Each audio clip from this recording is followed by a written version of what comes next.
how are people paying for these teeth? This is so you.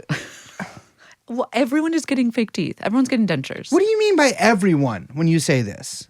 You need to get in touch with Real America, which is TikTok. I need to look in people's mouths more. No. Because I can't You do can that. just go on your phone. You don't need to go. You don't have to get up in there. Everyone has fake teeth. And that means, so... Everyone's getting fake teeth. And these teeth... How much are they? They're expensive. 50, 60, 70, 80, over $100,000. What are people... How are people... Because I don't understand. How does no one have any money but they're buying fake teeth? How do you have fake teeth? The magic of credit, by the way. But you know what's crazy? They have to they whittle down your real teeth. First of all, I've seen the pictures. The nubs. The Hunter Biden book I have. Released by Marco Polo. Awful. Well, the book I have, Both. which is the Real entire and fake. laptop in a book, released by Marco Polo, who the Wait, U.S. the original? No, it's his, obviously his descendant or something, publishing company, which is also one of the only things that the current U.S. attorney for the Washington, D.C. follows on Substack, the company that put out this book. Oh my God, that guy. But they replaced every picture of his penis they took out on Photoshop his half-done, filed down teeth picture. I think that's scarier. It's way more fucked up. So I do know what the teeth look like. Yes. So they do that. And then you get big buck teeth. Because everyone's getting teeth that don't look right. Also because dentistry, don't get me started on the dentist. I just went. Which, congratulations. No. You know what? No, don't congratulate me. I went. I haven't been in several years. Last time I went, the guy yanked a tooth out with pliers, I might add. I don't think that's right. He did. He went, and I could feel it. He yanked my head back and forth. I'm not joking. He did it. It was in Glendale. On the corner? No, or was not it in at a in place? his office, Liz. I don't know. He's Armenian. They have houses now. Lots of them in that part of the world. But I go to the dentist, and they're like, "You're fine." And I was telling you guys earlier, I don't do anything. I brush my teeth once, maybe twice a day. I floss occasionally. I do things that people, I drill in there. I smoke, but I'm fine. But that's because you got the veneers. I got the veneers. Jeffrey Epstein. Jeffrey Epstein. Jeffrey Epstein. Jeffrey Epstein. Come in. It's a quack science, dentistry. It's a quack science. I do believe that. They are the worst. I've always said this, and I'll say it again. They are the worst of the PMC. The dentist. Are they PMC? Yes, they are professionals, and they are certainly middle class. But they're managing. But they're I guess they're managing the people who work in the beautiful women who work in those offices, the beauties that work in there. I'm retracting that. I don't think they're beautiful. I look at everyone the same. My name is Bryce. Hello, everyone. I'm Liz. We're of course joined by Producer Young Chomsky. I think they're beautiful. Scratch that from the record. We don't make comments on women's appearances on this show. More importantly, this is TrueAnon. Hello. Hello. Boy. What? Just a lot of things are happening. The world keeps... Oh, come on. What? No, keep it in. Keep it in. Decline the call. Who was it? It's my father. Oh, you should pick up. Say hello. No, I'm not doing that. I'll say hello. It's certainly not happening. Temptress. What is happening? It's been about a week since we recorded. Is that true? It's been 5 days. It's been 6 days since we recorded. A lot has happened in the world. Look at you. Wow. I know. I'm sorry, guys. I watched this morning. We'll probably talk about this more in another episode. This morning, the Vance thing? No, I didn't watch the Vance thing yet. You sent it to me. For you to watch it. Oh, yeah. I started watching it. I watched David Shore being interviewed by Ezra Klein. I still don't know who he is. Which one? David Shore. Oh, my God, sweetheart. I got a lot to fill you in. He's the data guy. He's one of the data guys. Yeah, he's sort of like the better-looking Sean McKelvey. Whereas Sean McKelvey is bloated and physically unnerving. Yeah. Shore is more... He looks like an Italian, honestly. Would you say it's a classic fat guy, skinny guy combo? Yeah, although I'm sure that... I'm sure that McKelvey has slimmed down with recent advances in science and stuff like that. But yeah, definitely. Shore is also more reputable. He runs like a strategy firm or something. But I'm telling you, Battle lines are being drawn right now, Liz. I know. They are doing this abundance thing, which I'm sure is really going to work out. We'll talk about it, I feel like. Fellow liberals, but I just want to stake some ground out sure. here. Fellow liberals out there, because we are all liberal. There's your choice between that and liberal Hitler. I think liberal Hitler is abundance. Oh, there's abundance within liberal Hitler, but it's not the abundance ideology. There is plenty in there, believe me. But it's different than what Ezra Klein. Very popular. Very popular. Well, not for long. Hitler will take care of that. Liberal Hitler. I feel like the beard really helped Ezra with his favorables. He doesn't have favorables. I think he does. There's no way. I'm sure he's been. Listeners, if you're out there and you're watching Ezra Klein, or you're like listening to Ezra If you Klein, were a pollster, wouldn't you poll yourself? that's like the pollster's temptation is like to add your own name in there. Yes, the pollster's quest. My favorables are really high with women, really low with men right now. We should, David Shore, if you're listening, and I know you are. 1, please explain to me who you are, because I still don't know. 2, can we please poll Brace? I think I would do well.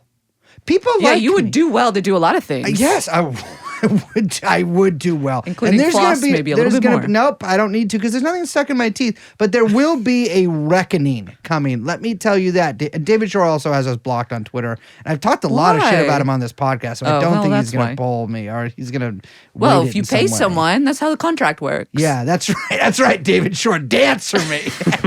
Dance! Show me your pussy, David Shore. Move them breasts around like a... Yes. David Shore would dance for me. I'll put $1 in his thong. Metaphorically speaking. No. But I mean no disrespect. Today we are talking about something that Liz really wanted to talk about. She's waiting until she takes it. I'm waiting until you take a sip of water so I can finish saying it. No. You seem thirsty. Take the sip of water. Liz has a bottle of water to her mouth. Just take the sip of water. We're talking about the Jews today and Liz's big problems with what's happening and what they're doing. We got to stop with this. We got to stop. It's not, there's different people in power now. Who would you say is in power now? Trump admin. But who is really pulling the strings? Like you told me earlier, who's really pulling the strings? I'm joking right now, but now I'm like, who's really pulling the strings? There is no Oz behind the curtains, which we'll talk about. What is happening? Okay, so last Saturday, just a few days ago, Trump released a proclamation, which I guess is different than an executive order, but I don't really know why. A presidential proclamation invoking the Alien Enemies Act of 1789. Brace, what is that? I read it. I mean, I actually read it a couple months ago, but I read it also yesterday. And let me try to do this from memory. It's basically being like, when you're at war with somebody and there's some people from that country, you can kind of do whatever you want to them. Yes. It was last used sort of famously to round up Japanese civilians for internment camps during World War II. And also, like, we increased restrictions on Italians and Germans, but we didn't put them in camps. I think we put like 5 of them in camps. It's like essentially you're supposed to use it to like make sure that like citizens of a country you're at war with are not running around in your country during wartime. Yeah, I mean, even, setting aside now, even before it was extremely controversial. Yeah, we confiscated the like businesses and homes of like every Japanese person in California, all over, and then put them in concentration camps. It's pretty famously shameful time in the nation's history. So Trump is not doing that yet, but he did use it as justification for rounding up about 250. I think the number is like a little confusing. Venezuelans that the White House claims are members of the Tren de Aragua. Yeah, so last year, this is like the gang that you've been hearing about for, a year? It's like the new MS-13. They really are the new MS-13. As far as gang names go. Remember the Denver apartment building fiasco? Yes. That was them. Yeah. Or was that? I'm not clear on what went down there. But like they're like a Venezuelan gang, a prison gang. blah, blah, blah, blah, Cartel. blah. Yeah. Blah, blah, blah. Last year, the Biden administration named them a transnational criminal organization, but then the Trump administration ramped it up in this January in a lead up to this decision, declaring them a foreign terrorist organization. So this actually, I think, kind of people are like, oh, Trump's just like doing this so he can like evade, and do whatever with like the Alien Enemies Act and like it kind of shape it legally with the discourse.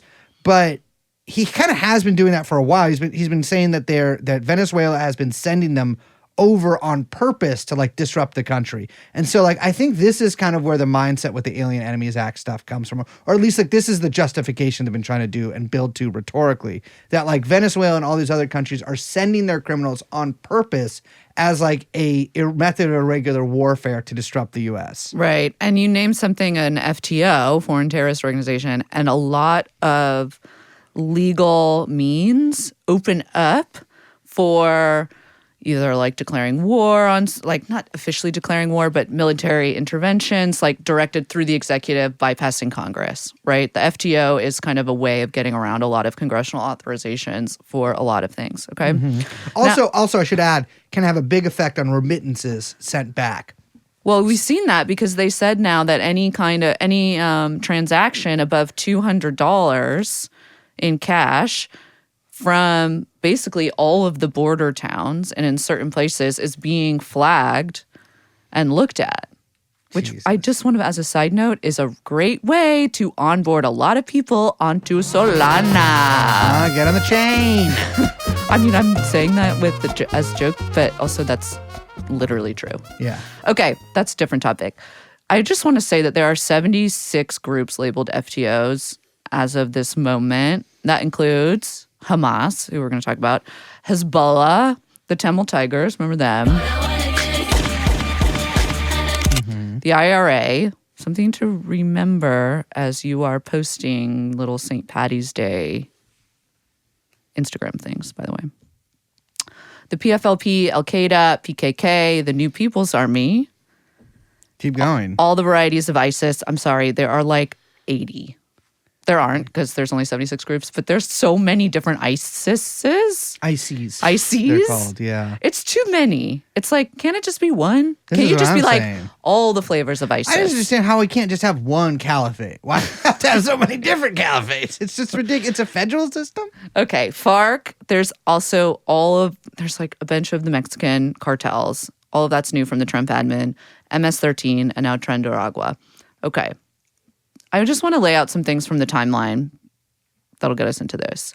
So 30 minutes after the proclamation goes online, this is on Saturday, ICE planes take off for El Salvador. There was 2 planes. An hour and a half later, a district judge orders the flights called back. So the ACLU had I think it was the ACLU, they had a lawsuit already prepared. They did, yeah. Filed it immediately. All the firms are prepared for this. So the judge issues a temporary restraining order, TRO, on the deportations and is like, turn the flights around. This is where I think some reporting still needs to come out, although, we are looking at this. It's Tuesday that we're recording this, so some things may have changed. But so there were 2 planes. One of the flights landed at 7:02 p.m. Eastern in El Salvador. So that was like, I think, right when the judge's order came out, or maybe a little bit before. Then one of the other flights landed in Honduras at 6:36 on Saturday. And then according to FlightAware, as people were tracking this, it eventually took off from Honduras later that night after the judge's order came out and landed in El Salvador. So like well after the order to return to the U.S. From the courts came. So Bukele and Rubio literally boasted about ignoring the court order on X, the Everything app, because where else are you going to fucking do it? There was a tweet from Bukele on the 16th, so on Sunday morning, that there was a New York Post story. It said Fed judge orders deportation flights carrying alleged Venezuelan gangbangers to return to U.S., blocks Trump from invoking Alien Enemies Act. Bukele posts a screenshot of that and writes, oopsie, ... too late, crying laugh emoji. The new swastika. And then Marco Rubio, the fucking Secretary of State, retweeted that. Yeah. I mean, Bukele also posted like a hype video of a bunch of people being taken from the planes, like presumably I don't know, it doesn't say who they are, but presumably the people that were taken over on these flights being led in chains with their heads like pushed down into prison cells. Listen, I'm not really sure what can be done if the Trump administration just defies court orders. Nobody really does. And I have funny feelings about this because put cards on the table here. I was in power. There would be no courts. I'm sorry. Like we would take them out. But like this is technically still a liberal democratic government, with checks and balances or whatever, which I, for the time being, believe in as long as it is convenient to me.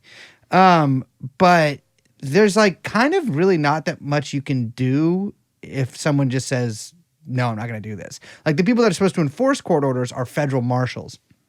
And I got to tell you, federal marshals are based out of the executive. I do not think that they're going to like go in and arrest the president or whatever if something goes down here. Isn't that the kind of prelude to a constitutional crisis? Yeah. I mean, I think we are. Listen, Does Polymarket have odds on that? Well, I love Polymarket now because Polymarket's incredible because it's so blatantly partisan. It is. They don't even have odds on. By the way, if you're Polymarket and you're listening to this, get this done for me. I would like odds on Trump finishing his first term. They don't have odds on that? No, I looked at it because I was like, I want to see the How do price you on not that. have any odds on that? Because they're fucking partisan hacks. They are, bro. They are. But I mean, We need a liberal Polymarket. we need a fucking liberal Polymarket. Remember Trump? No, we need a Christian Polymarket, but I'll get to that later. Remember, I think they're working on Trump versus the United States. No. Well, it was the big court case that like decided. Is that about his immunity? Yeah, that like the executive Yes. immunity. So that significantly strengthened the executive and the ability for the president to basically do whatever he wants. Yeah. And so I don't really know. And I think that I've been reading a lot of the liberal reporting on this because the liberals love the courts, right? Yeah. And because they're like this For now, I know. But libs love the courts. And so that's kind of always been like their fallback when Yes. Trump does crazy shit. And it really did stymie him in the first term a lot.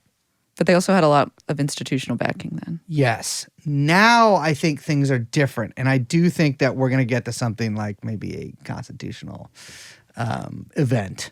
One thing I want to mention about Bukele, because there's so much of this stuff that really is upsetting, obviously, but this is just a side story I want to mention, is that back in 2022, El Faro repeated that a senior official in Bukele's admin, so like the guy who at the time was tasked as the chief negotiator with the cartels, because remember in El Salvador, they're basically like negotiating a ceasefire, we'll call it a little bit, but in the same way that like the mafia is like, all right, let's all calm down. Yeah. It's that kind of thing, not like, legit.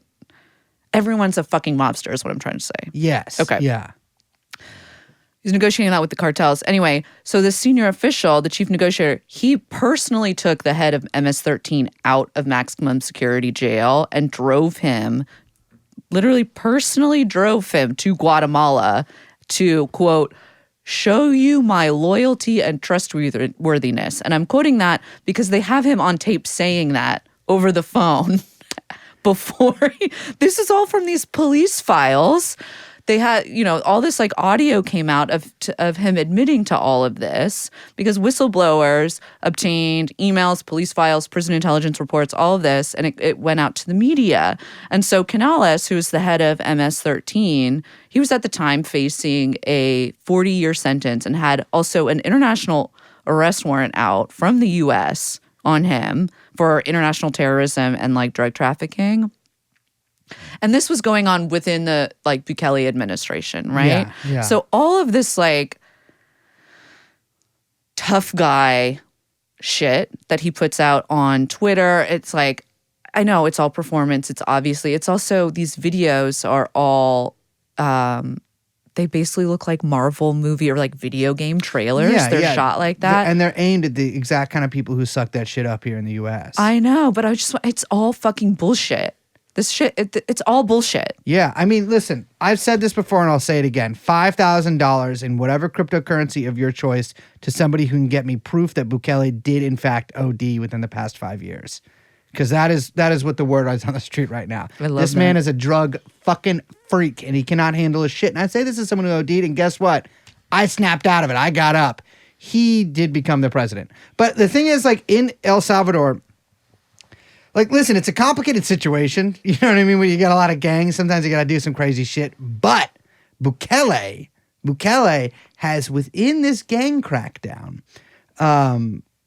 also arrested a ton of people who were just political opposition to him. Yes, of course. Like, do you remember when he brought just the army into the legislature? Yes. Like, it's not, you know, and this is something like, I mean, this is not the most uncommon thing in the world, right? It's not like all of America's allies are these, you know, first-rate democratic nations. But, like, this is specifically, like, the regime, this and maybe Dubai, are, like, the regimes that the people in power in America, both in the business and political sector, want to turn us into.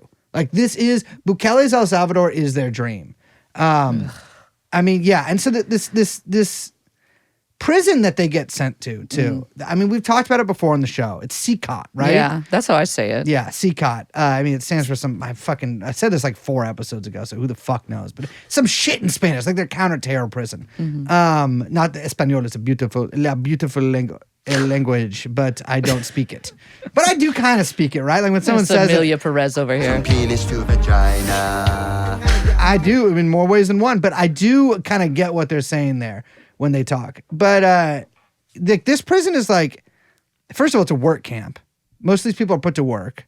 Not all of the like big gangbangers. Like apparently they're just they're stuck in their cell for all but 30 minutes a day when they're allowed to do calisthenics in front of white American YouTubers who go down there and film like Mr. Beast style videos. Are you fucking serious? It's a real big phenomenon. Yeah. Look up CCOT on YouTube sometime and you will see like a lot of guys being like, this is the craziest prison in the world and it's the most secure. And it's like them, like they let them parade in front of like the prisoners and stuff. Everyone else in there though does labor. And so I just don't really understand. Like, we don't really know who a lot of these people are who got sent away. Yeah. It seems like they're slowly becoming identified, but Yeah. it's still unclear. I don't believe any of the names have been released. Let alone, by the way, like any evidence that they are members of the gang. I know that there were like 3 or 4 that lawyers are claiming were misidentified and are like this, like one of the people actually entered legally at like a port of entry under like asylum. There was like another person who's like, oh, I just got tattoos in Texas. Like I'm not affiliated. So there's like a lot of people that it seemed got swept up in this. And it's unclear even how ICE is identifying these people. And it doesn't matter because of the way that this is being invoked, there's no due process. Yes, which is, it's not like the first time that there hasn't been due process for American citizens kind of wrapped up in this stuff. We actually saw this stuff happen during like the early years of the War on Terror a lot. Not a lot, but it happened multiple times. The thing is with this though, like, I'm not really sure how this works because now they're in the custody of a foreign government. So like, for instance, if you're one of these people who got like wrapped up in this or whatever, even if you are a member of this gang or whatever, you're sent to El Salvador. What sentence are you serving out there? Like, that's what I don't understand. Like, what judge sentenced you to something? Like, is there an appeals process? Can you get out? Like, this is completely unclear. We're paying El Salvador. Yes. We do know that. We're paying them millions of dollars to take these prisoners, which, by the way, when this was first mentioned and this was first brought up, we talked about this on the show, Musk and Trump and J.D. Vance and all these people were talking about sending American citizens down there. Yes. We don't know. We just don't know. CCOT is a fucking black box. Yeah. Like you're not like, they're not going to allow your fucking journalists in there. Not to mention, where's Venezuela in this? Well, Venezuela refuses to take back a lot of not prisoners, excuse me, like people, because you know how like the U.S. is now sending these planes to like Colombia. They did that bullshit there. Venezuela, you know, Trump did try to overthrow the government there. Yeah, no shit. So I don't know if they're like super on great terms. It's just But I'm saying like this is a third country now. Yeah. Yeah. Correct. I don't know. I mean, I don't really know a precedent for this exact thing. I mean, the only thing I can think of is that it's like extraordinary rendition. It is. You know, I mean, which I don't see a lot of people throwing that around or talking about it. But that's like, I know that you just said that with the war on terror, but like, that's the only thing that I can think of that is similar to what's happening. It's certainly nothing like any kind of immigration proceeding or anything like that we've seen. No. I mean, I think there's a reason too, like, you know how they're like revamping Guantanamo and like sending people there and they're sending people to Panama. Yeah. Like, I think there's a reason that they're trying to do a lot of this out of the country. And they will say it's because of costs or whatever. But I think it's really so that like any sort of legal process here gets completely stymied, right? Like, you can't, how are you going to call your lawyer from CCOT? You know what I mean? Can't. What fucking phone are you going to use in CCOT? And so, but what's like the thing that's more confusing to me here is even if these people, that's the thing is like, whatever you're accused of here, like what sentence are these people serving out? Like, that's what I just don't understand. No, this is a detention. It's not a sentence. I know. And so that's the thing. And like, right. Whatever. And the people who are defending a lot of this stuff are like, well, you're defending these fucking gangbangers or terrorists or whatever. It's like, well, no, the reality is like, actually we have due process and we're supposed to have due process. The time that we famously have kind of revoked that is seen as like a huge just disaster in terms of civil rights in this country, which is like the global war on terror regime, which is of course the thing that Trump is destroying. But I think the reality is a lot of people just don't care and they're like glad this is happening because now they can point out if you get mad about it, they're like, well, you're defending these fucking gangbangers and terrorists over like American citizens that they were terrorizing or whatever. I mean, there was a big tweet, right, where people were talking about due process and some Riley Gaines, one of our new fucking beautiful. Can I say that okay, another person, I don't know who that is, but that is the name of a porn star. Well, that is how a lot of these people But I just like, doesn't it sound like a porn star name? Right, yeah, it does. Yeah. Sure. But she is, okay. I think she's kind of, well, I don't know about that kind of stuff. You both answered pretty quick. I said sure, but that was non-committal. Riley Gaines is from memory. I'm sorry, that sounds like a fucking, that sounds like an AVN. Fuck it, Liz. I'm gonna I'll go say get it right her now. signature. You're going to make me say it. I do porn. I fucking do porn. Okay? And I'm not ashamed. And you're fucking shaming shit. Yeah, that sounds like a porn name. Guess what? So does Brace Belden. So does Mr. Fireworks, on which you can get me on OnlyFans subscription now. Riley Gaines is one of our amazing celebrities who got famous for going against a trans athlete or something. I don't know. She's Who gives a swimmer. a fuck? Well, She's it's a swimmer. Porn star of another type. Exactly. But now she's just like one of these Content ladies porn who's star. just on the TV or whatever. Get content porn star. It's a good way of putting it. But she posted a picture of Laken Riley. And she's like, Laken Riley didn't get due process. These Wait, who's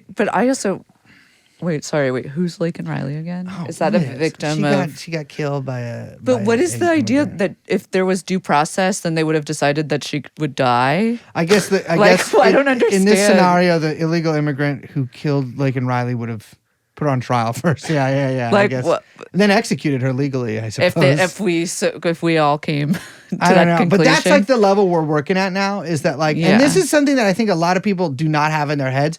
Nobody cares. Like hypocrisy or like pointing out stuff like, oh, what about this? What about this? What about this? Nobody cares. If people know about it, they are like, I don't care. And if people don't know about it, which is the vast majority, or like have never considered the idea of due process, which is the vast majority of people who are supporters of this stuff, or frankly, the people who are opposed to this, nobody knows what the fuck that anything is at all in this world anymore. It just doesn't matter. Like the hypocrisy stuff does not matter. Every issue litigated on X forces you to take a position on it. Every news item of the day. And so because of that, like power users on X, it forces everyone to be what people love to call as like a Schmittian. You know what I'm saying? Yeah. Where it's always friends and enemies because you always have to take a position on something. And so the politics that flows up from that into actual places of power has been completely decoupled from any kind of like backbone, ideological or liberal backbone. Because that's everything is just about what's your position on this one issue. It's just about owning the left. It's just about owning my enemy. Or it's just about owning the right, or whatever it is for these people. I mean, that's a good point, because I think, like, funnily enough, a lot of Republican, I don't know what, or really probably Democrat too, but it doesn't really matter because they can't do anything. Like, sort of stems upwards from these like content creators. Like Yes. Miles Chong probably has a bigger effect on U.S. Cat policy. turd. The cat turd. I can't believe I just said that out loud. I know. It's what a world we're living in, baby. But these people have like a bigger effect on like policy, or like Marco Rubio, than like any amount of other people besides maybe like an Adelson. And so these people constantly Yeah. are forced to take positions that are maybe completely opposed to a position they might have taken the day before, but it doesn't matter. Like, nothing No, matters. but it's coherent to them It is because coherent. it's all within the pipeline of X, the everything app, right? And so it makes sense. But then it doesn't matter when, like, the fact that, and then you have like you're saying, like, big time Republican operatives, whether that's Elon Musk or Rubio or whoever it is, repeating these lines because they see it on X, the everything app, and they're just like saying all this shit, even though there's like, SCOTUS has ruled, now I'm like a real liberal wonk, SCOTUS has ruled time and time again that due process applies to anyone within the United States, whether they are citizens, whether they are on visas, whether they are permanent residents, whether they are naturalized, whether they are here illegally, that it still applies. That has been ruled over and over again. And they're just like, it's not just that they don't hear it or they don't know it. It like, even that has no penetration into what they have to achieve, which is like retweet attention for this like Lake and Riley point that is incoherent on the level that they're making it. Yeah. Not to sound too German here, but I think it's funny. It's like a combination of like the actual tactics of these organizations of being, we might call it Nacht und Nebel, night and fog or whatever, but also Sturm und Drang, right? Like, it's all like, it's everything, man. We really are. Contradictions, fuck. This throws into disarray of everything I believe in. Maybe contradictions just aren't real. You can just, everything exists at all the same time in all the same places. That Maybe is the contradiction. Is a contradiction, yeah. But you don't actually have to ever resolve the contradiction. Well, I guess, that's what I the mean. ongoing The process. contradiction is resolved just by being the contradiction. You just like tucked yourself into like Kohebe. I've never read any of that stuff, though. Do I need to? No. I don't think I need to read Kohebe. I know what I believe. I don't know if I ever need to don't read even think another I'm saying political that book right. again besides I don't one know how by to say things. Kojivi, Kohebe, the Mexican. He was, but don't edit that out. Anyways, I mean, you have a quote here from Director Homan. Yeah, he was like on CNN or Fox or whatever it was, and he's like, "We're not stopping. I don't care what judges think. I don't care what the left thinks. We're coming." And I do think that, some of that is, playing to their base, obviously, because everyone wants to own the libs or whatever. But also they see this not just as a direct attack and a way to rile up the base against activist judges, but as in like also doing that to the left. Yeah. And I think that is very clear in the unprecedented arrest of Mahmoud Khalil.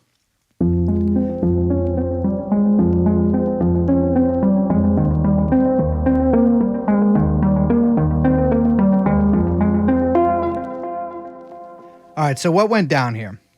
March 8th, Mahmoud Khalil is a 30-year-old student at Columbia University, a permanent resident, which means a green card holder, who's married to an American citizen who is 8 months pregnant, was arrested by ICE. And the video, you saw the video. Yeah. It's extraordinary. An obese man in tactical pants and a Marvel t-shirt handcuffs Mahmoud Khalil in front of his wife and takes him out to a car. Khalil actually seems pretty calm, and he's like, he's saying sort of like, calm down, love. It's okay, just call the lawyer. Yeah. It seems like he knew something was up. I mean, we'll talk about it. Heavily telegraphed by the Trump administration. So he probably did know something was up. They obviously like had planned a little bit for a contingency like this to happen. What's kind of astounding is how quickly he is whisked away there. Yeah. I mean, obviously the video I think is cut at one point, but it seems very clear that like they kind of just get him into a car and speed off right away. I saw later reporting that like one of the officers talked to a lawyer on the phone and just hung up on her. That's not shown in the video because I guess the phone that was used to video was probably the phone that was used to make the call. But they leave like really quickly, and his wife ends the video by saying like they're running away from me, like no one will talk to me, no one will identify themselves. One of the ICE agents, according to an article by Dropsite News, is Elvin Hernandez from the Dominican Republic, an ICE agent who was honored at Trump's 2019 State of the Union address. So I guess he's like their big guy. Pun, I guess, semi-intended. Well, it wasn't intended, but I'll take it. He's like, they deploy him out to this kind of shit. So Mahmoud Khalil is from Syria. He's from a Palestinian refugee camp there. And his family fled to Lebanon at the outset of the war. So it's kind of a double refugee thing going on there. And he worked at the British embassy, which I've seen a lot of like the right-wing people try to like make hay about. Like he's like a British he's a spy. British spy or whatever. So it's just... First of all, LaRouche. For British eyes only. People just say Little shit. LaRouche The thing is, people siren. just say whatever. He was a spokesman for the protesters at Columbia. Mm-hmm. God, remember the protests at Columbia? I do. And other colleges. Yeah. But, I mean, really, the Columbia stuff got so much attention. I don't know. I guess it's, well New York. New York. In But I gotta be New honest. York. I went to that motherfucker. It was kind of a bunch of people sitting on a lawn. I mean, they did other Yes. stuff. They did other stuff for sure. They did the Hind Hall stuff. No, and blah, this blah. shit was blown out of soap. I want to talk about that, but maybe a little bit later okay, in the episode. yeah. But it is worth revisiting how misrepresented and hysterical basically everyone was in reaction to these protests. Yeah, I just kind of trying to square what I saw with with like the way it was reported, and it's like unbelievable the difference in like what it was actually. And granted, I was there for a day. Maybe they were every other day. They were just going crazy. You know what I mean? They were burning things and blowing stuff up, Beating and people up. They, eating yarmulkes. I don't know what they were doing, but it didn't seem like that to me. It seemed like a bunch of college kids kind of sitting there. In fact, I was like, maybe I should go a little crazier than this. But what do I know? But I want to talk about who got him busted. Because, all right, so first of all, he gets taken away. His lawyers can't, I think they maybe have talked to him now. They don't talk to him for a while, though. Yeah. It's like unclear where he's taken. He's taken it first to New Jersey and then Louisiana. Yes. I think he's still in Louisiana. And the reason to do that is because there's a lot of friendlier judges in Louisiana versus New York and New Jersey. It's not clear what he's been charged with. And in fact, I don't think he's been charged with anything. But there is a small little provision that says that the Secretary of State, him or herself, can remove a green card holder from the United States if they deem them to be a national security threat. Now, to put this in perspective, Khalil was a spokesperson for a protest movement at a college in New York City. There has been a lot of sort of hand-wringing from both liberals who maybe do technically support this but have to kind of be against it or whatever, and then people who just full on support it. And everyone's kind of saying different things, right? They're saying he did break the law by, and then maybe some vague things that were nothing, Yeah. He was never arrested. He is not charged with a crime. He hasn't been charged in a crime in relation to any of this stuff. Also, breaking university rules is not breaking the law. I don't know if that needs to be said, but apparently it does, because some people, including some old men that we're going to talk about, seem to be confused about that. Yeah, I mean, it is sort of astounding. But the reality is that's not what the government is saying that they're deporting him for. No. Whatever you want to say about the legality of him being deported that is not what the government is giving as their reasoning, which is that his green card is being revoked because the Secretary of State, Marco Rubio, who 15 years ago was sucking cock in fucking Miami foam parties. Well, allegedly. Many have alleged was doing that. I didn't see you checking for cards back then, but then again, there was a lot of foam. So who knows? But is now in fucking, it's just, anyways, that is what they're fucking saying. But who got him deported or in the process of deportation, whatever the fucking word is? Because it is not, I have some strong feelings about this. Well, I'm going to let you take the lead on this because I don't want to be the butt of the joke anymore. Okay. I mean, it's just, this is something I've been thinking about for quite a while.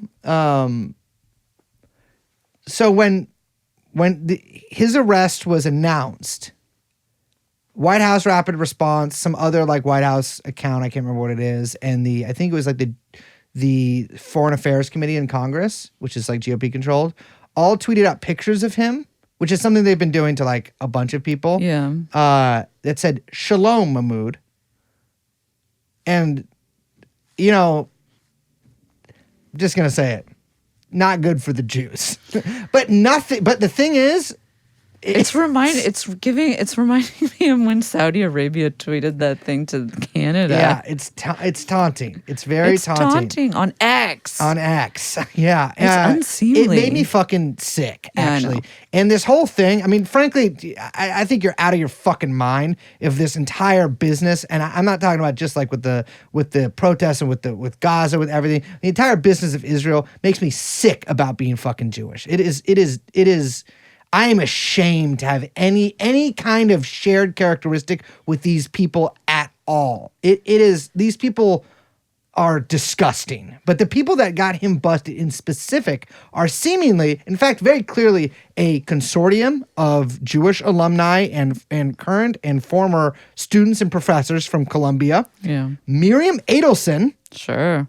who in conjunction with the government of the state of Israel and who are all over this shit. And I'm not some fucking, this is not like a conspiracy theory thing. This is just out in the open. This has been reported on a million times by outlets you might find considerably more reputable than TrueAnon, or at least, a little less sickened by this whole situation than TrueAnon.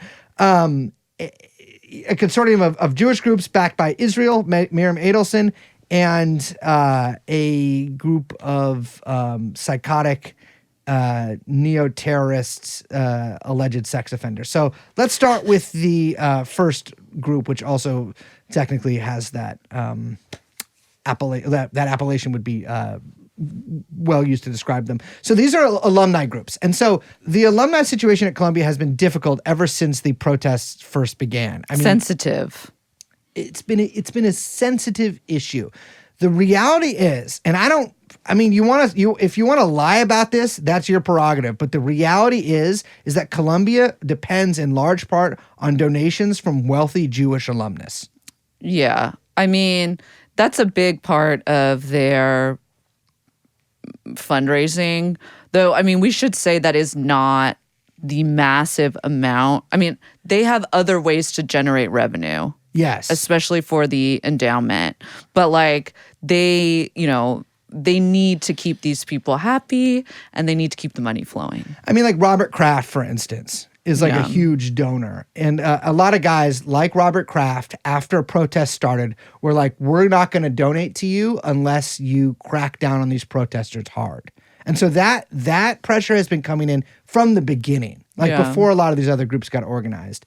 There's another, just like everything is organized right now, there's another group chat of Jewish alumnus and current students and professors and former professors. The Intercept and Columbia Spectator have both reported on these group chats. And can you read this? Is actually from the Columbia Spectator. Can you read this? This is from the group chat.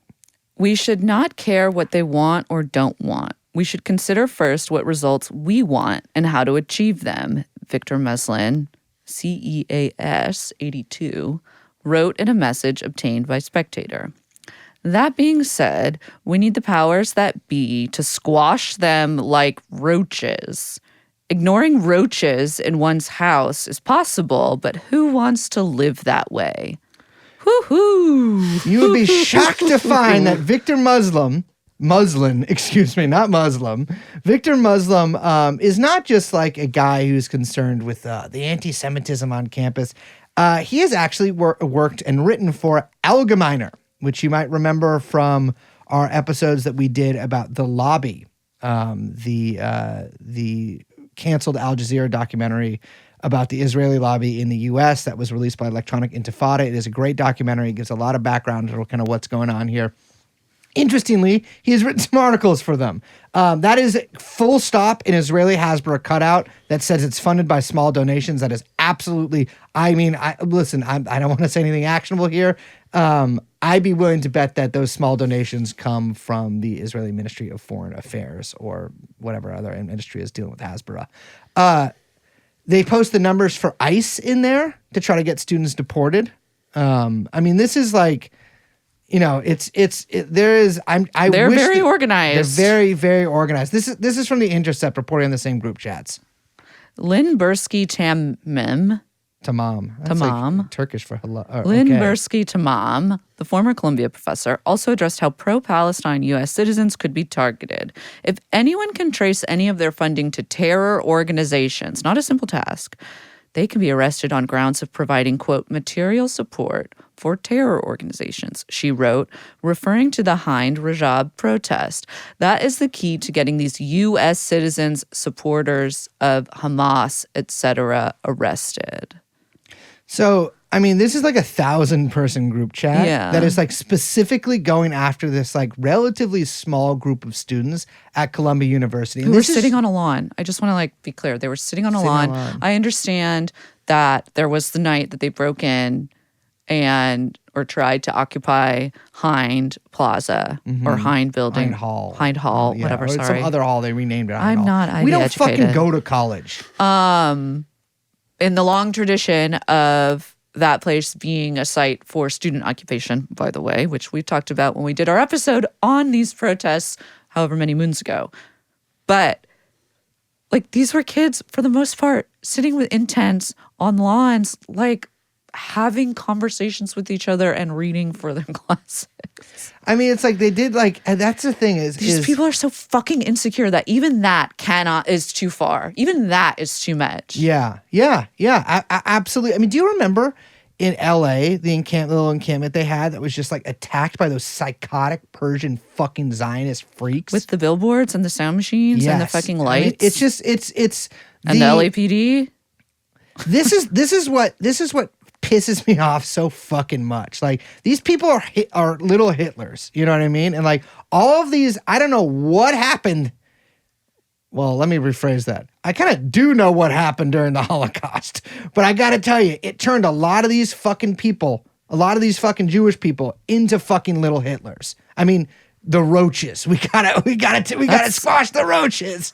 How can you say that with zero self-awareness? You're talking about fucking, college students here. It's just, Yeah. it's completely insane. If someone I knew was talking to me about that, or talking to me like that, it's absurd. So Prem Thakar at ZTO got Khalil's correspondence with the Columbia administration, talking about his fears about these people kind of going after him. Yeah, this is from that piece. Khalil cited a threatening post by the pro-Israel organization Batar in January.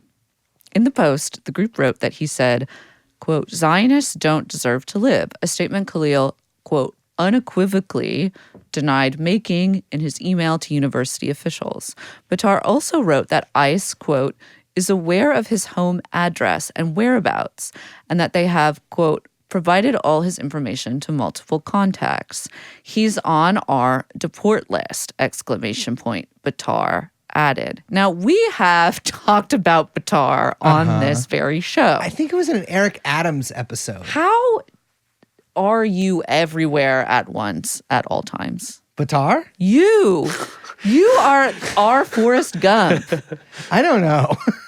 I met the executive director, former It's executive not even director. met. You got in a fight with. Well, okay. So You got in a social media beef. last May, I was in a public park, Washington Square Park, just buying heroin.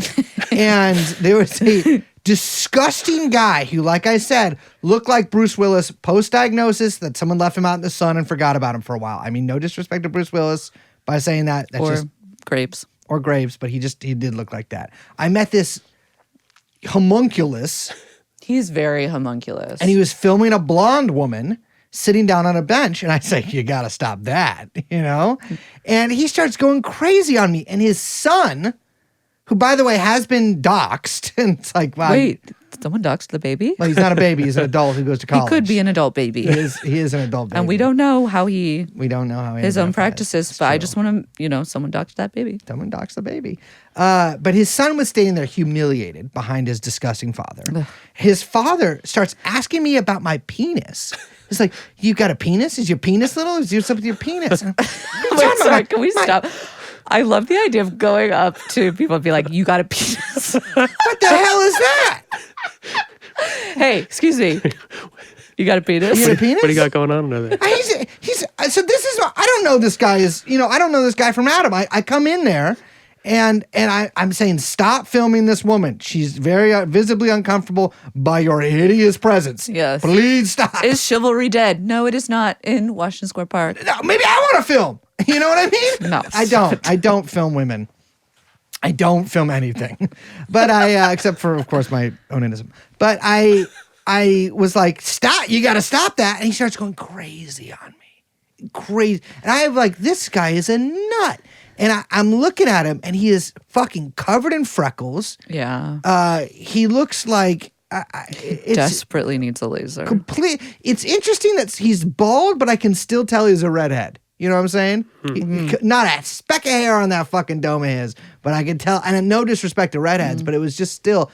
It An was endangered species. an endangered. Well, this is not. They're not sending their best. This guy was a fucking freak, and frankly, and then he started filming you. he started filming me, and I'm like, oh, so you're bisexual? That doesn't excuse this, but you gotta stop. And he's just going crazy about me. He's asking me about Hamas. He's asking me if I support Hamas, if I support killing babies, blah blah blah. He's filming for minutes and minutes and minutes and minutes.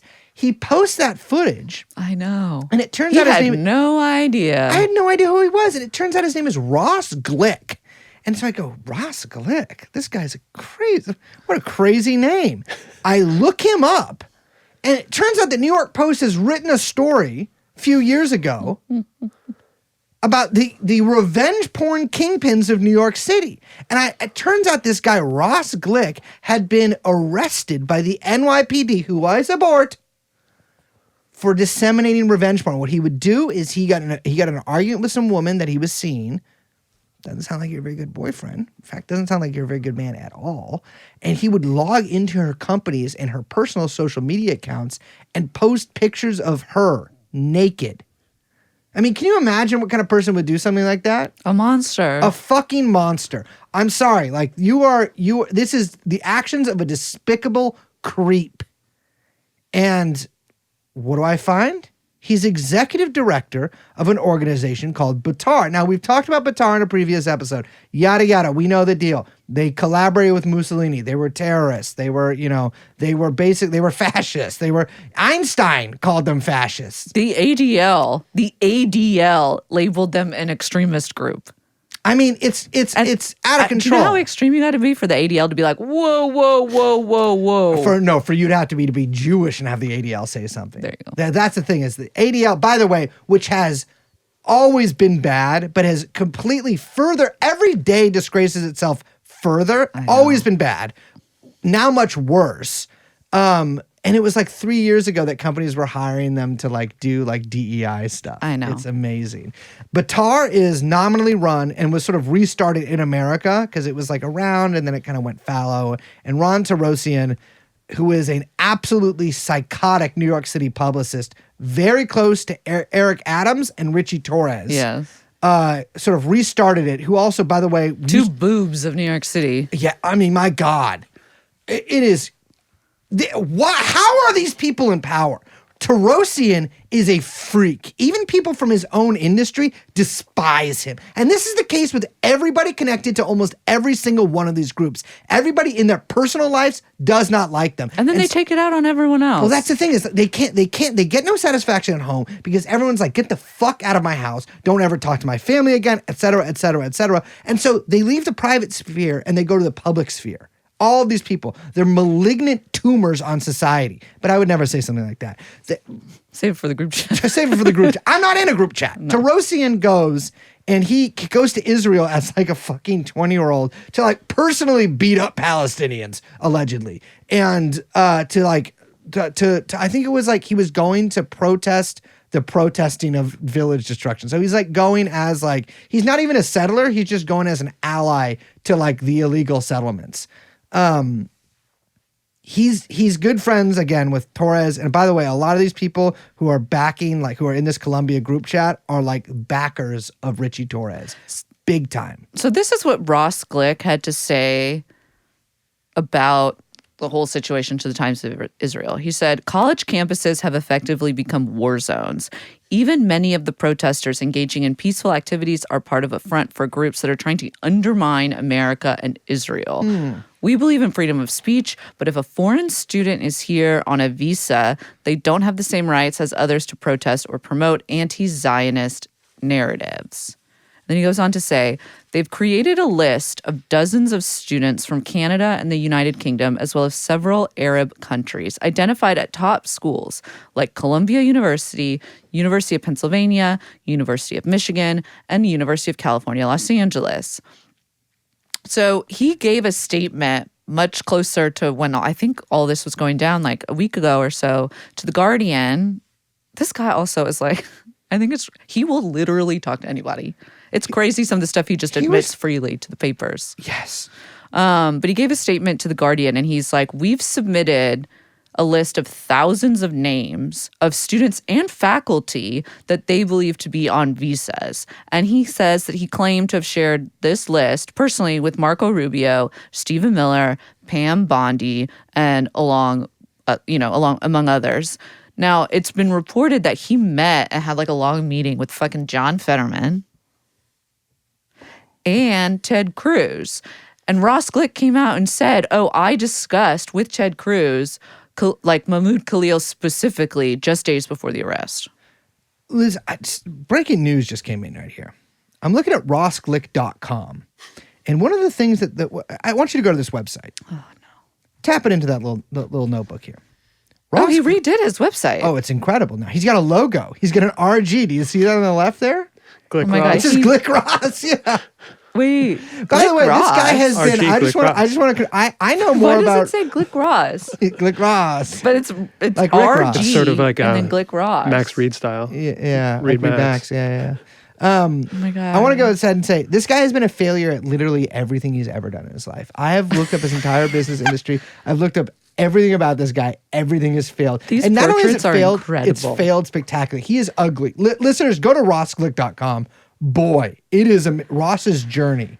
It is amazing. He is fucking... A proud American dedicated Zionist and advocate for Israel Jews in the diaspora, combating anti-Semitism in the streets in Washington, D.C. and online. Hashtag family, hashtag fitness, hashtag food, hashtag music, hashtag startups, hashtag football coach, hashtag art, hashtag adventure, hashtag politics. Looks like there's a phone number at the bottom there. But I want you to go to public statement. I found this extraordinary. Public statement. It's the only thing that's it's bolded here. Go to the top. Public statement. I've never seen anything like this in my life. And Liz. legal warning. And legal warning. What does this say on this guy's personal website? This is a crazy thing to have to do. Okay, it says it's up in the top menu and you click public statement. And this is the person who's close to John Fetterman and Ted Cruz and getting people here on green cards deported. Public notice and legal warning. Upon information and belief, false and defamatory statements against Ross Glick have been posted online in various sources such as New York Post and Palestinian News Network. It must be stated unequivocally that Ross Glick is not a sex criminal. He has never been convicted of a crime.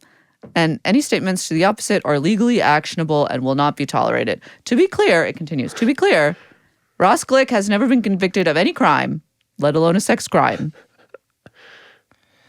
And it goes on. It goes on. It's like very long. And then at the end of it, it says, in fact, all criminal charges were dismissed. That's in bold. So he hasn't been convicted of a sex crime. He is an unconvicted. I mean, I'm not saying anything about Ross Glick here. I'm not saying anything about Ross Glick's legal history here. I'm just trying to wonder about the legal realities of this in the first place. So he's an unconvicted sex criminal, or he's not a sex criminal at all. He just did things of a sexual nature that are seen as morally, ethically, and legally wrong, but he could not be convicted of those things. He says the only remaining charge that Mr. Glick faced was the non-criminal violation of harassment in the second degree. Harassment in the second degree in New York is a violation that involves intentionally harassing, annoying, or alarming another person. It is a violation, not a crime. And the maximum penalty is 15 days in jail and a $250 fine. This is the legal equivalent to a parking ticket. Sorry, harassing women is the legal equivalent to a parking ticket, says rossglick.com. It's just interesting. He says it's reckless, agenda-driven defamation targeting a successful Jewish businessman. And I got to tell you, this is crazy. I've looked at Ross Glick's business history. I've looked at it in depth. He is not successful. I mean, by any definition. To be Jewish business owner on Jewish business owner. I mean, I'm even sure that he's Jewish. I haven't seen his penis, which many people apparently have. I mean, he's asking other people. It is ridiculous. He's saying he's gonna. I talked to a lawyer about this. I talked to a couple lawyers about this, Jewish and non-Jewish lawyers, and they say that this is just this is a non-actionable. You cannot do anything. This is not a real legal statement. Interestingly, at the end of this, it says any threats, harassment, or doxing, including the use of images of his children, will be referred to law enforcement. So there's a very clear statement here on doxing babies. But I don't understand because he's got a picture of himself with his children here. I think he's preemptively doxing his babies. He is you got to do it. You got to strike.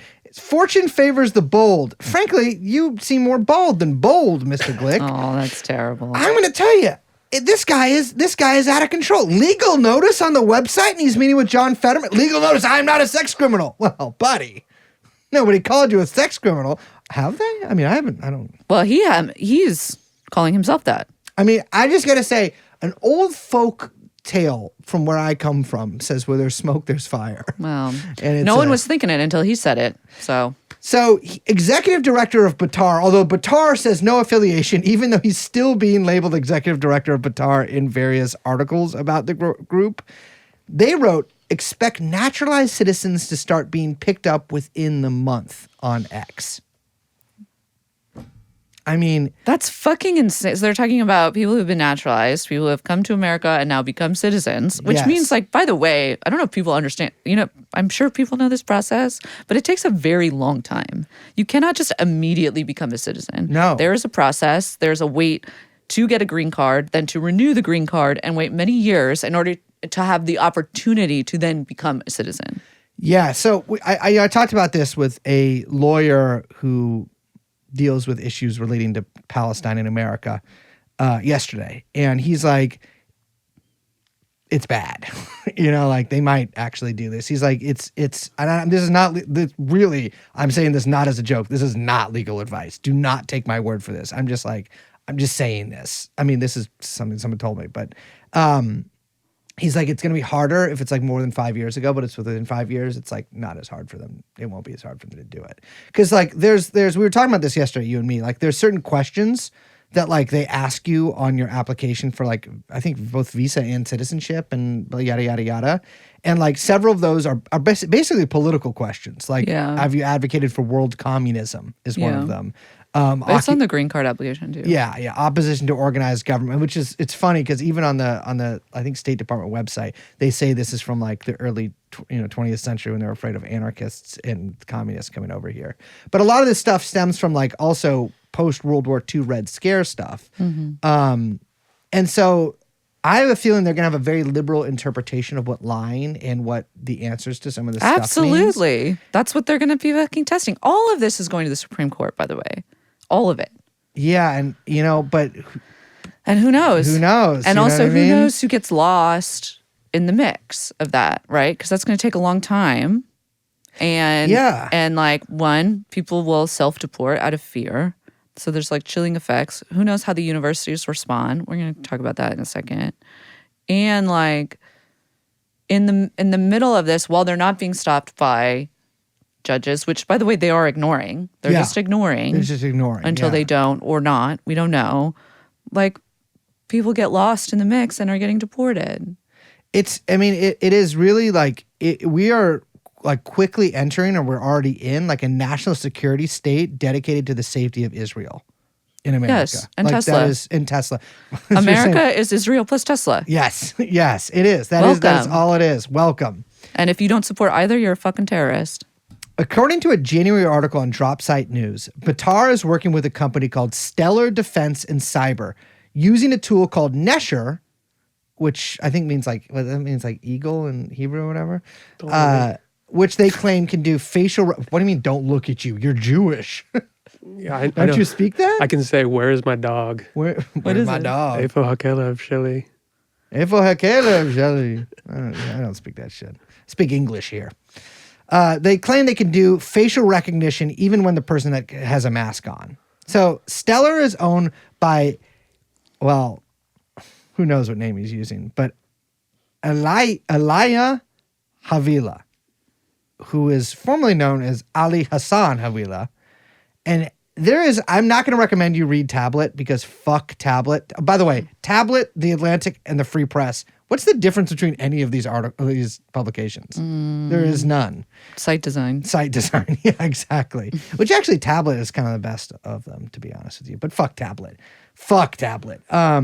This is I sent you this profile. Did you read it? Yes. It is fucking insane. It's so this guy's subject to this profile that even for tablet is crazy. They're like, even those guys are like, this is nuts, dude. So let's talk about it. So he's from Lebanon. And this is the guy who, by the way, is going to protest and taking pictures of people and trying to upload their faces to databases to get them deported or arrested. Yes. This is the person doing that here in New York, one of the people doing that here in New York City. So he's from Lebanon. He's Shia, or was born Shia. He got autistically fixated on Judaism in high school. So what was one of the reasons that happened? That he was having a bad high school experience. Liz, can you read from the profile? Hazing at the hands of an older female classmate resulted in his being transferred to an English language international school where a majority of the students were Shiite. So he got like fixated on Judaism after this bad experience with this older girl. That's tough. You don't really want to tell that to Tablet. Then he moves to Houston. So he's like pretending he's Jewish. He doesn't actually converted, but he's like getting into like learning about it. His dad had moved due to chain migration to Houston. Never actually converted to Judaism. And it's clear he's like a complete pathological liar. He's lying to everybody at all times. The lies compound and compound and compound. At one point, he's like best friends in college with like a secular Jewish guy and keeps asking him about stuff. And the guy's like, I don't know, aren't you like an Orthodox Jew? Like, well, don't you know all this stuff? And he's like, I'm just seeing it if you know it. This is just, I mean, it's a really long profile. Liz, could you read? This is just a sample of what this guy goes through. His mother didn't want to embarrass herself in front of a new boyfriend and sent her son to live with a Lebanese acquaintance over the holiday break, a cruel man who made Havila clean the bathrooms as a condition for having a roof over his head.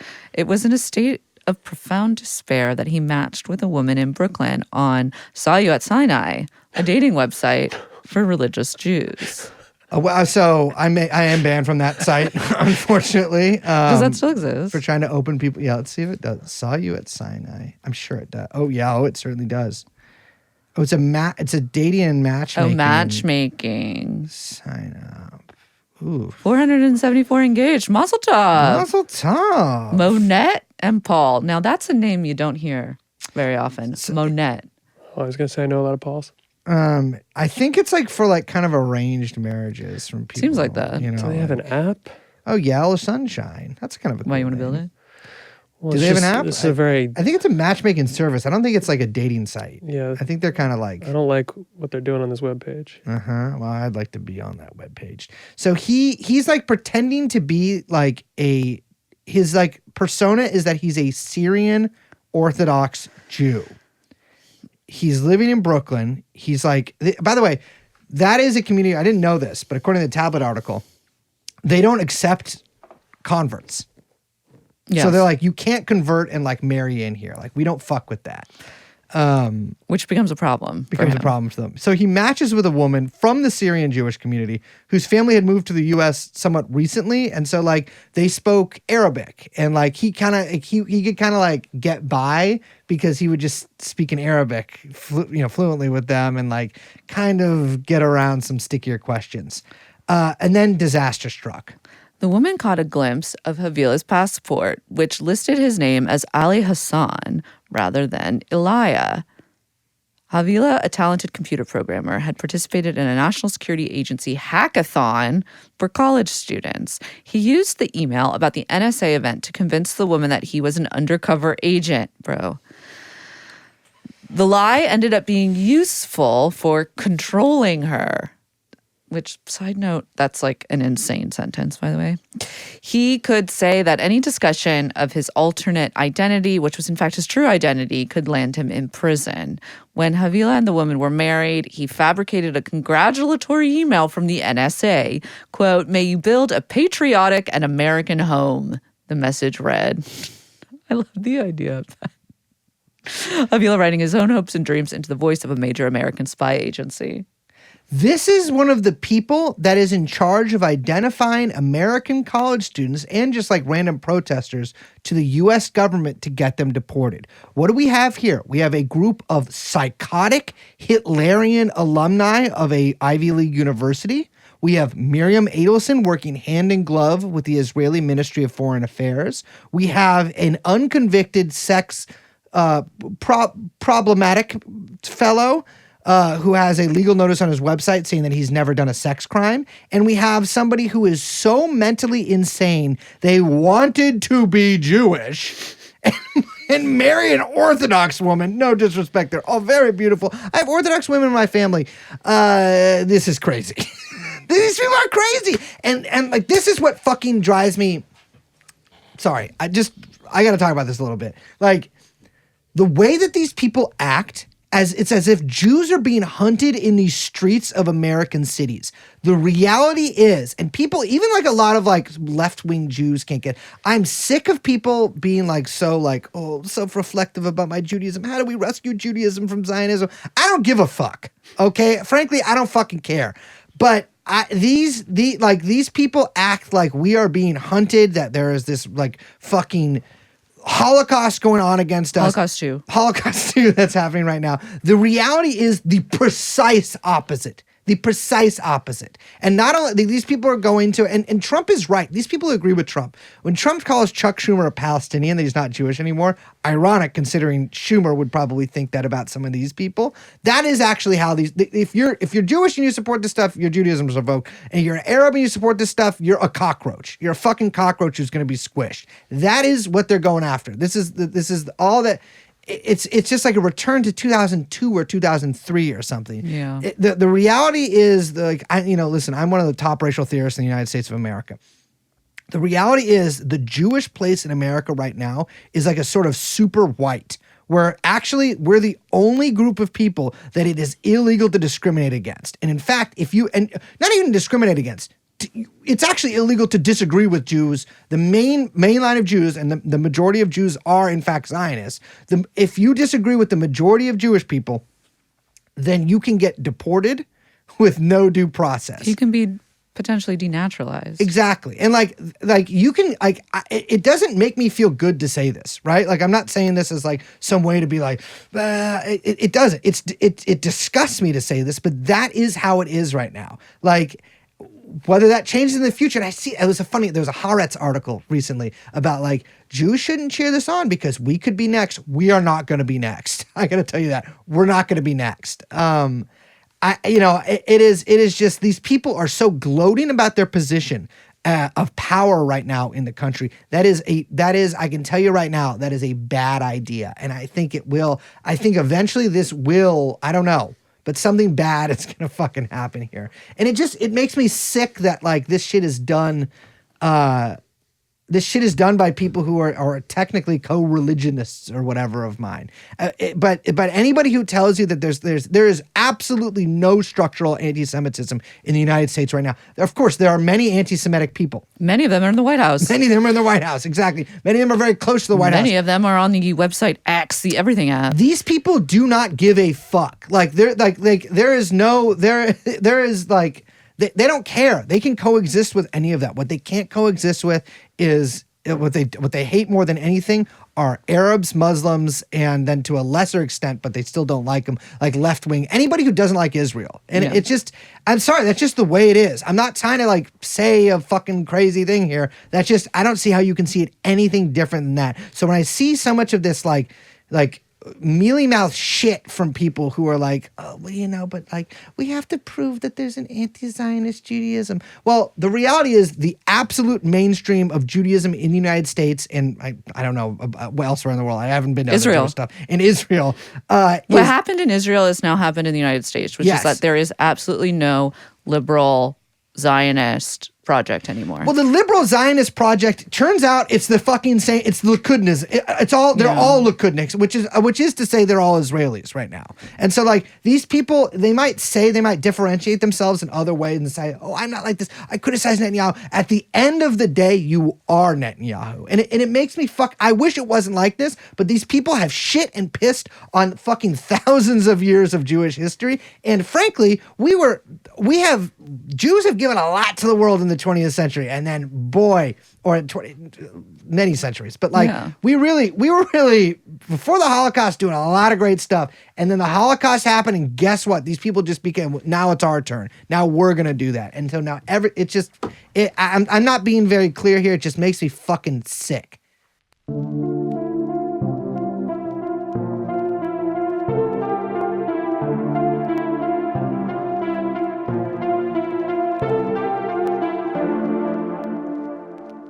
Before we continue, I want to read you something from a 2014 article from the Jewish Daily Forward. Hasidic Jews in Brooklyn are reportedly paying thousands of dollars for facial hair transplants that allow them to have fuller beards. New York City plastic surgeons say observant Jewish men are among the prime markets for the procedure that runs up to $7,000. Whether you're talking about the Brooklyn hipster or the advertising executive, the look is definitely to have a bit of facial hair, says Dr. Jeffrey Epstein, a facial plastic surgeon who has performed the procedure for 12 years, told the website. Do you think he's changed his name? No. He's got doctor in front of it, so you can differentiate it. No, I'm Dr. Jeffrey Epstein. You cannot differentiate. Question. You're thinking of Mr. Jeffrey Epstein. Question. Yes. Would you go to a doctor named Jeffrey Epstein? If you're you He's- go into your health yeah, insurance. absolutely, yes. You go to your health insurance and they're just like, oh, we've assigned you a primary care physician. It's Dr. Jeffrey Epstein. Absolutely, yes, I would. Because you were interested in talking to him. No, because he must be so fucking good Yeah. if he's still practicing under that name. You know what I'm saying? It's a sign of He's confidence. Like, yeah, exactly. He's like, I'm not letting that fucking hold me back. Whatever that guy allegedly did, that they say that he did, I'm not letting that hold me back. You know what I'm saying? So I would go there immediately and get checked out for my mumps. Because I do have mumps. No, you don't. You haven't seen me shirtless in a long time. It's I should measles. Measles. Well, I got bumps all over me that have hairs going out of them. So, Batar is not the only group of people that are using AI. Marco Rubio, little Marco. What happened to Lil Marco? Now he's big Marco. Lil. They should do a Lil, like Lil Michaela. It's Lil Marco. Little Marco. Well, now that Marco Rubio is a soldier in defense of Israel, has the United States government done anything except for defend Israel since Trump got in? It's crazy to me, and crash the economy. Marco Rubio announced that the State Department is using a program that they're calling Catch and Revoke. Don't love that. They're using AI, quote, just AI. I mean, this is just according to Axios, so, you know. I love that. I love that they can just say it's AI. It's like, what does that mean? They're using AI to go through student social media profiles of anyone here on a student visa, but apparently also via a green card. So, like, anybody here...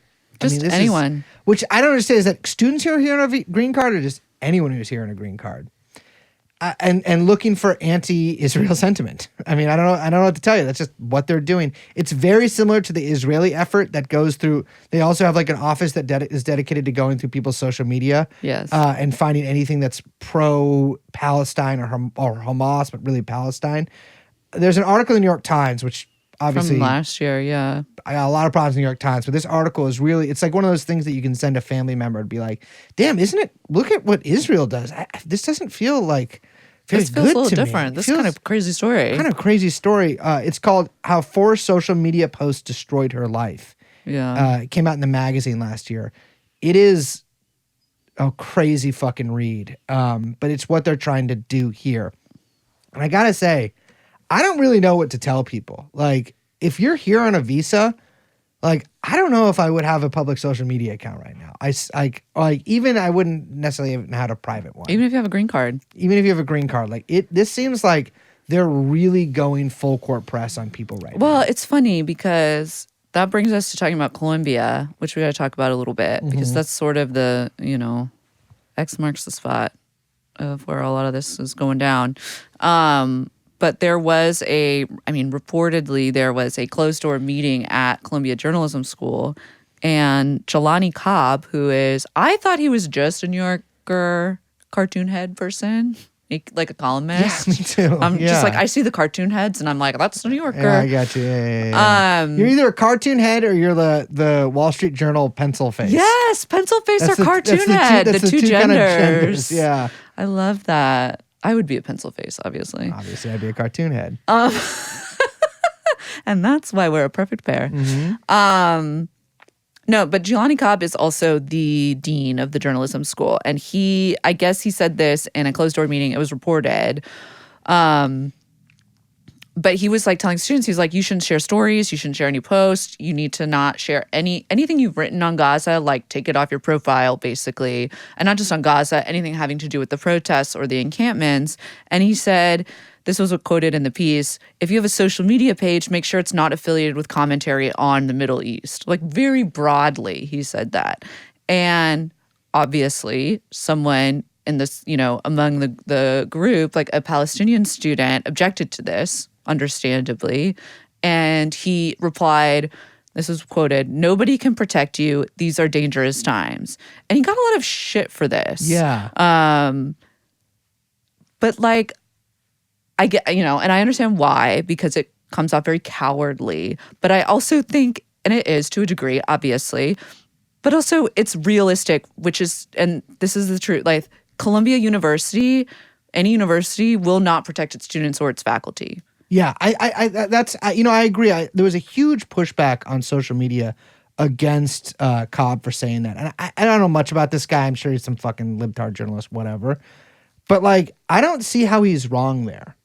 I mean, it seems very clear that not only will the university not protect you, they will actively help the government find you and deport you. So it seems unclear to me who will protect these people. Yeah, and again, I have to I'm basically not saying anything different than Cobb here. Like, I think it is would behoove you right now. This would be advice. This is advice. This is not legal advice. This is just not regular, legal, not financial. This is folksy advice. Yeah. I would say right now that if your situation is, I would say right now that I would not do any advertisement for any FTOs, whether you're a citizen or not, basically. Yeah. I wouldn't do any, it's just, I would talk in very careful terms if you have to say something like that, or if you feel the need to say something like that. I think it's also good remembering that your phone is a fucking recording device. Yes, it's a camera and audio as recording device that you is carry around with every you. television you have in your house and every Smart device that has a smart computer chip in it. Yeah. Yes. Correct. But it's just, I just don't see really what the argument against that is. Yeah. So we got to talk about Colombia real quick because all of this is happening as the federal government is announcing the cancellation of $400 million in grants and contracts specifically to Colombia. They said that, the school's continued inaction in the face of persistent harassment of Jewish students was the reason why they were canceling all of this federal money. And they said they would cut more. There's about $5 billion in federal money kind of hanging in the balance. Just to kind of put that in perspective, you want to let's put Lady Justice up there, and you got $5 billion on one end and some Palestinian students on the other side. Just guess what is going to prevail. So the interim president of Colombia, Katrina Armstrong, remember, because the other one had to leave. Oh yeah, these poor presidents. Not poor presidents because they're all fucking sycophant weirdos. And they're remunerated failed well. Academics. Who the fuck becomes the president? You are a failure. You are a failure. You are an empty suit.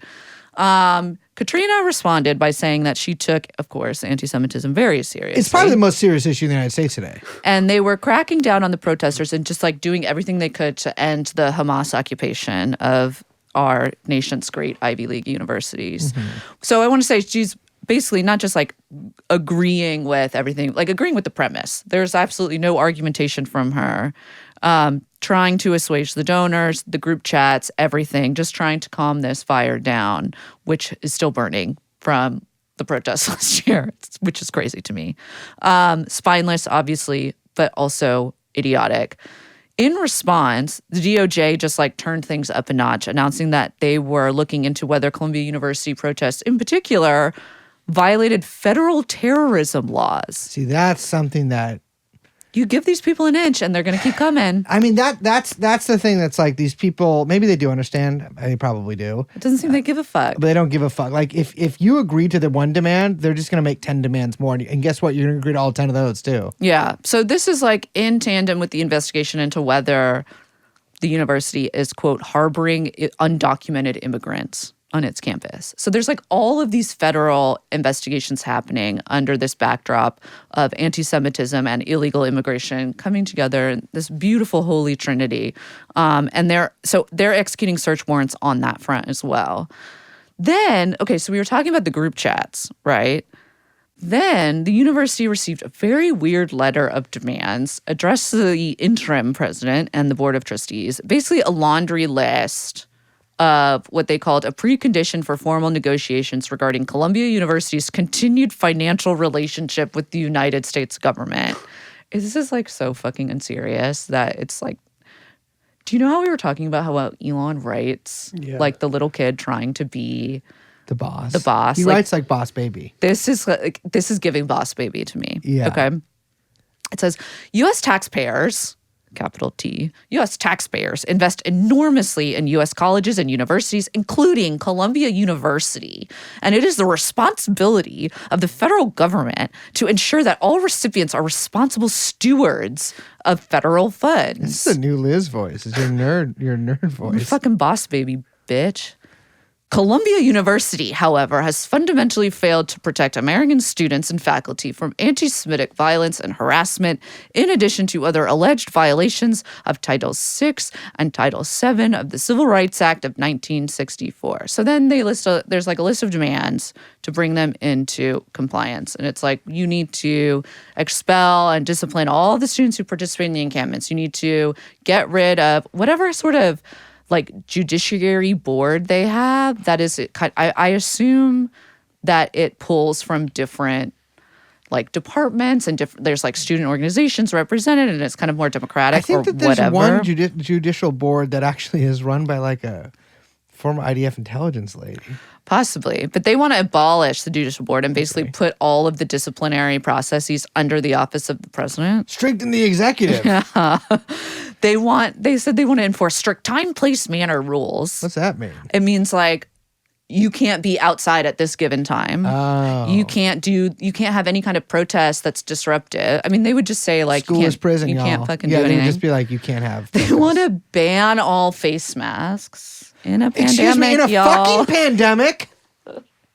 In the middle of a pandemic. They want the university to formalize and adopt the IHRA definition of anti-Semitism. Which we should add, as if we have not said this in the podcast enough, criminalizes, or I don't know, in this case, school ruleizes speech critical of Israel. Yes. Full stop. It's even what the guy who wrote it says. Yeah. I mean, That's the aim. that's the aim. Then there's a quote. This is a quote from it. Empower internal law enforcement. The university must ensure that Columbia Security has full law enforcement authority, including arrest. Can you do that? I don't even know what that means. Like, Can this you is why I mean that deputize a this security being guard? unserious. So deputizing university security guards to presumably then funnel them into the NYPD. Like, what are you I don't talking know. about? When I went to City College in San Francisco, they had like a City College cop car, but I don't know if they had guns. They probably had guns, right? Could they arrest you? Wouldn't they just have to? You go to a City College jail. I think it's just like private security. It's security, Yes. right? But they just look like cops. But are they talking about arrest them and put them in university jail or turn them over to the police? Rikers building. Like, what the fuck are you I have talking no about? idea. I have no idea. Columbia needs to build a jail, Yes. which they already have on their campus. It's called the school building. I will say, like, this whole thing frustrates me so much because I'm like, they need to shut these places down.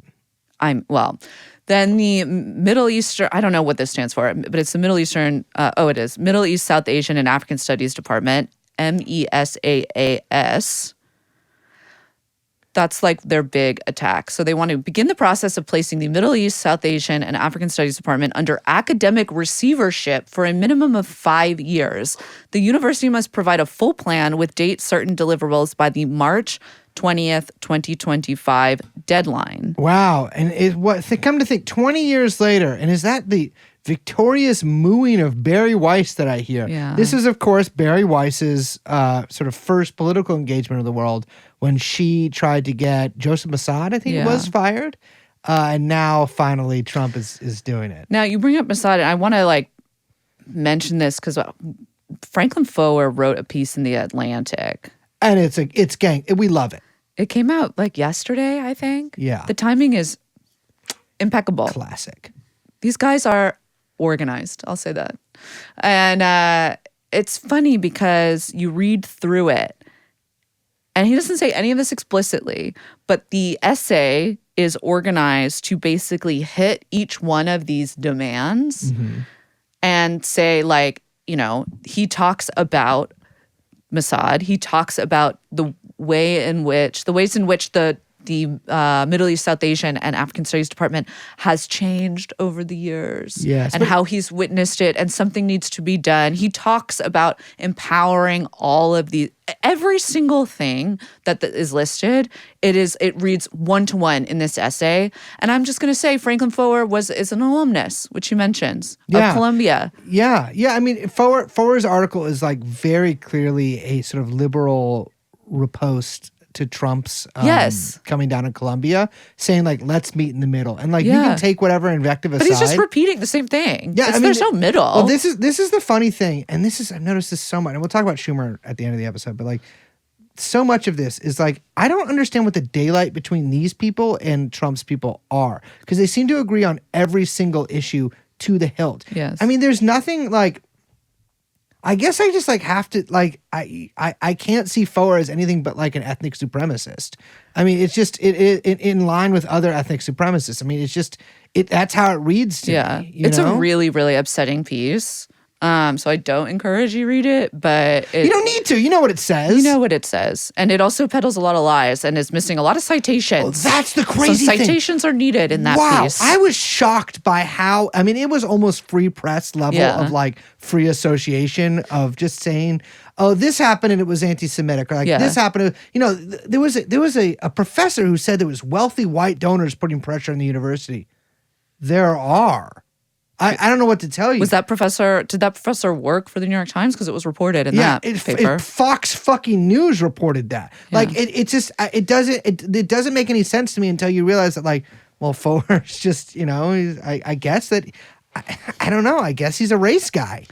It's funny because we were talking about the war on terror. I want to say that even during the war on terror, things got batty in a lot of the period we call the war on terror, even though we just live in the shadow of the state created during that period. The apparatus was not dissolved. Things didn't get this batty where they were going after. They tried. They kind of mentioned it a little bit, but they didn't actually go after full-on departments and what they were teaching and all of this kind of stuff. It didn't get like that. There was, Adam Tooze mentioned, who, he's in the Department of History at Columbia, and he said, as one close observer of the scene has noted, I'm not sure it will be apparent to outsiders how many of these items are basically grievances from extremist alumni group chats translated into federal policy. And I have to say, that is how this goes now across the board. Yep. You have the group chat of grievances gets exploded upwards and then applied into the real world. And all of the contradictions that come from a bunch of fucking morons devising policy initiatives in their little social media chat rooms are fully on display. I mean, we're at the point where these group chats are literally just making lists of people and then giving them to the government. I don't know what you want to call that. And Columbia's obviously being used to set an example and chill the rest of higher ed institutions around the country. All of this goes hand in hand with all of the other attacks on federal education, right? Like all of it and all of the attacks on the money, and I have to say that like I think other people have referenced this, but I still want to mention it, is that, back in 2021, J.D. Vance, who was then running for Senate still, he gave a speech at the National Conservatism Conference called The Universities of the Enemy. And in this, Didn't he go to Yale? I know, he's a very tortured soul. I just don't That's what understand. the eyeliner. I just don't understand. And by the way, Usha, wow, first of all. What do you But I mean? realized she has 2 JDs. That's so stupid. And it's- you should say that, give her that joke at her fucking retirement party. I that will you'll when be she retires emceeing. from being his fucking wife, because she needs a less successful husband, I think. And I so think that she can shine. so that she can shine. And I think that the classic South Asian Jewish alliance needs to be cemented physically between the two of us. But what did he say at the speech? So it was the University of the Enemy. And he said, so much of what we want to accomplish, so much of what we want to do in this movement, in this country, I think are fundamentally dependent on going through a set of very hostile institutions, specifically the universities, which control the knowledge in our society, which control what we call truth and what we call falsity, that provides research and gives credibility to some of the most ridiculous ideas that exist in our country. We have to honestly and aggressively attack the universities in this country. And it's funny, in that speech too, he also fucking name checks the red pill. Like he's like, I don't know if you've seen this movie, The Matrix. I'm like, bitch, this is 2021. He talks about the Matrix? Yes. Wasn't He that talks about done- the Matrix. That came out in 1998, didn't it? Yeah, 99, Yeah. I think. And the whole Also, what is the difference between the red pill and woke, by the way? the blue pill is woke. No, but I mean the process. Oh, well, so You're just getting woke, but for the other side. so It's the same fucking I thing. think being woke traditionally means in African circles of which I participate in. It means that your third eye is open in Anubis and blah blah blah blah. Yeah, It's stay sort of woke. it's like that kind of stuff. But then woke became like Jack Dorsey wearing a "Stay Woke" T-shirt talking to Ray. Yeah. And I think that the red pill is like wokeness, but for white or for guys and also whites. I know. I'm saying it serves the same rhetorical purpose, Yeah. right? Also, and the these red pill guys- makes you trans. Well, that's a whole nother thing. Yeah, that's a whole nother thing. Well, JD trans. Anyway, setting all that aside, I want to say I do think that it's the right wing really misunderstands a lot of things about the universities, which is just that the professors in the administration are conservative liberals. Yeah. I don't know. I mean, think the yeah, radicalism comes a lot from the students and not the other way around. I would agree with that. And the universities are grounds for molding those students less into those whatever radical ideas they have, and into actors that can go into the marketplace, whether that's in academia or professionally, and be good workers, and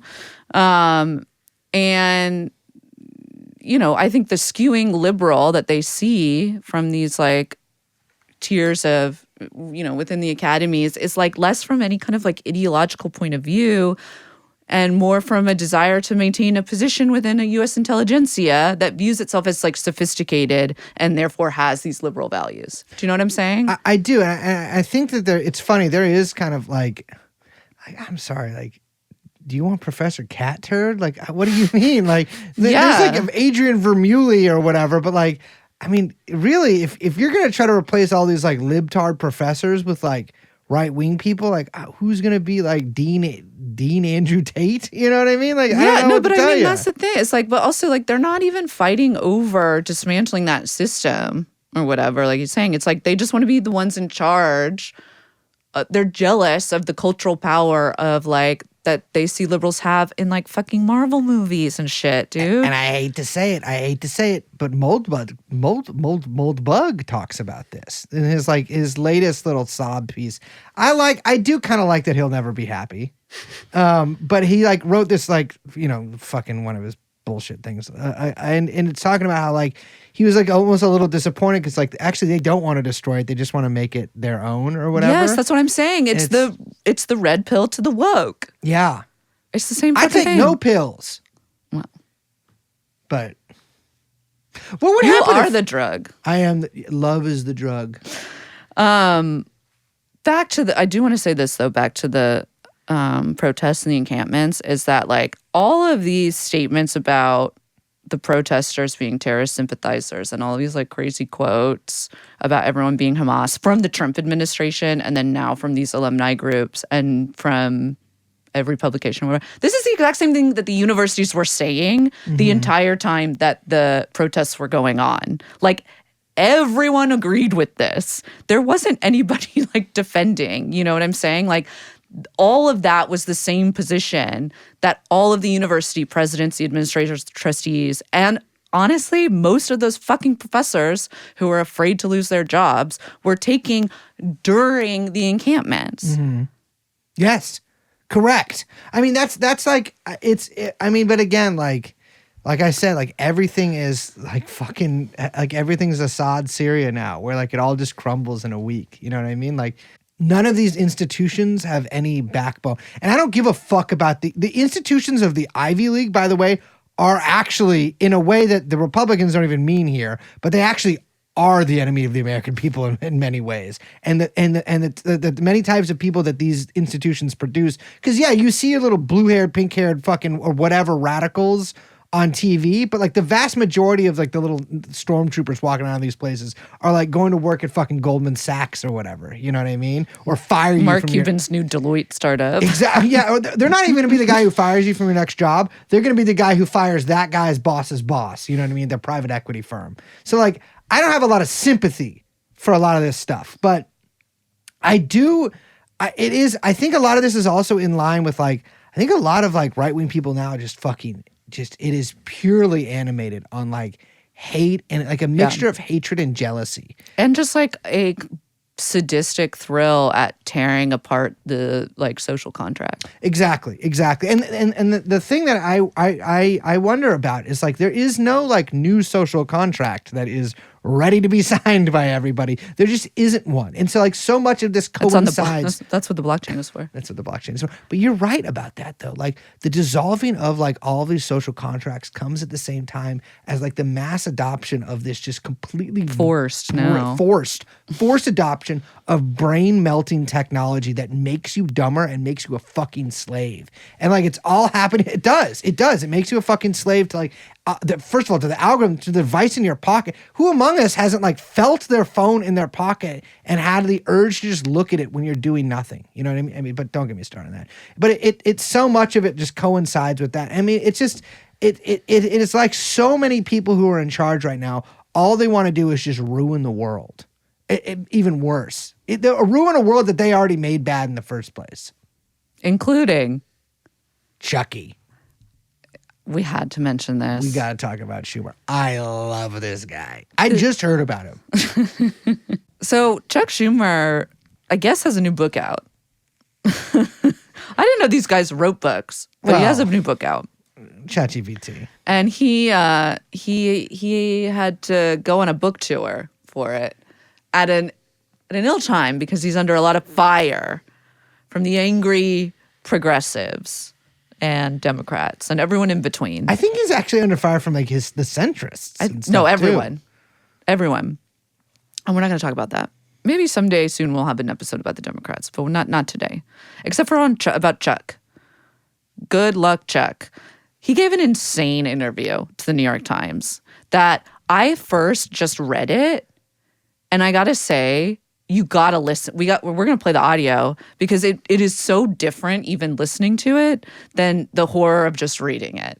It is astounding. I took a walk yesterday and just listened to this. I do. I take multiple constitutionals. As you should. When we're doing notes for episodes, I'm like, I gotta get outside. I can't be looking at the screen anymore. Yeah. And I go out, but I was like, kill two birds, one stone. I'll listen to a little bit of Chuck Schumer.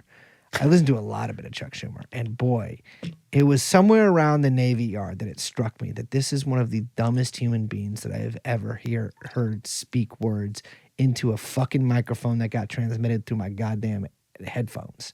There is no man who can meet the moment better than this man.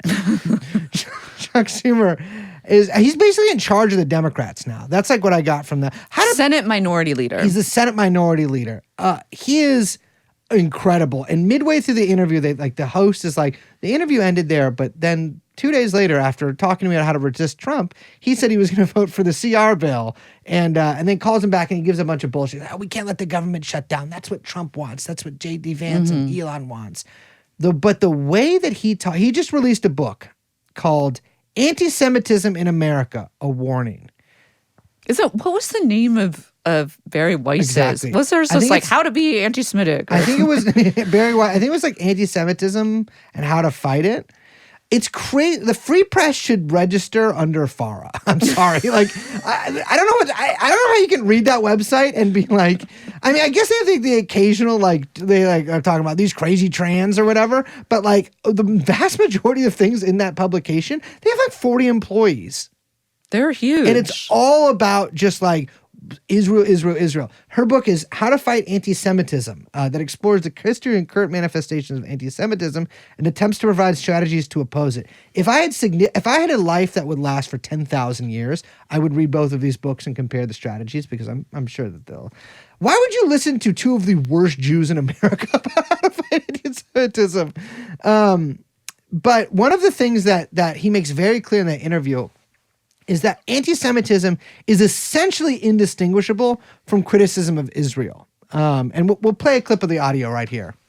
And a lot of the slogans that people use either are or slide into anti-Semitism, okay? So from the river to the sea, which is a Hamas expression. Well, what does Hamas believe? People don't pay enough attention to the evilness of Hamas in this whole discussion. What does Hamas believe? That there should be no Jews living from the Jordan River to the ocean. And their view, in their charter, they cite an old Arab proverb, is that a Jew behind the tree? Chop him down and shoot him. So when people say from the river to the sea, it edges on anti-Semitism, even though some of them may not know it. How about by any means necessary? Does that mean kill any Jew by any means necessary? Okay? And the one that bothers me the most, which I want to take a minute on, is genocide. Okay? I will say it's a word that a UN special committee has used. Please, the UN has been anti-Israel, anti-Semitically against Israel, double standard.